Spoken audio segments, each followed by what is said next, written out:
মেয়ে স্ত্রী পুত্র, ছেলে মেয়ে স্ত্রী পুত্র, বাবা মা, ভাই বোন, ভগ্নিপতি, আহাল পরিজন, সবাই কত আপন। আহা, একটু বিপদের কথা শুনলে চিংড়ি মাছের মতো ভাল পারতে পারতে চললে আসে, কেউ বা ফোন দিয়ে খবর লয়।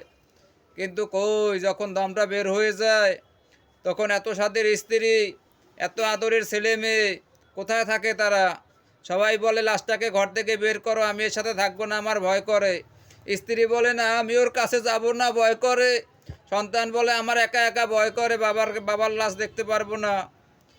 আল পরিজনের কথা তো নাই বললাম, তারা বলবে মরে গেছে, ভালো হয়েছে, ওর কাছে টাকা পাইতাম বা টাকা চাইছিলাম, টাকা দেয় না, ও আমারে ঠকাইছে।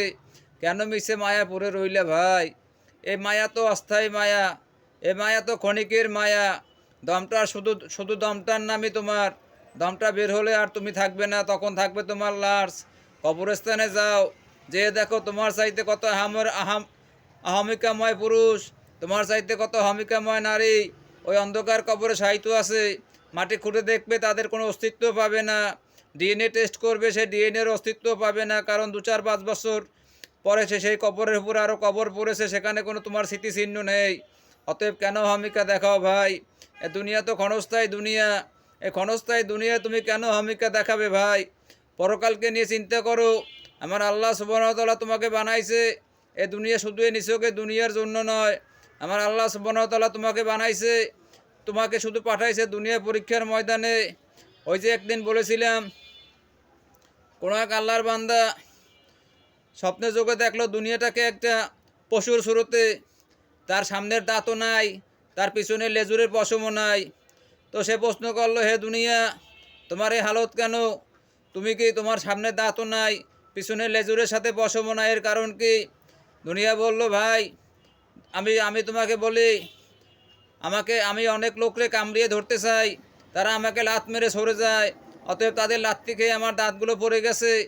আর অনেক লোক আমাকে ধরতে চায়, নিছক তারা আমাকে ধরতে পারে না, আমি তাদেরকে লাত্তি মেরে ফেলে দেই, তারা দু একটা পশম নিয়ে যায়। আর এই পশম নিয়ে যাওয়ার কারণে তারা দুনিয়া অনেকে অট্টালিকা করে, অনেকে ধনী হয়।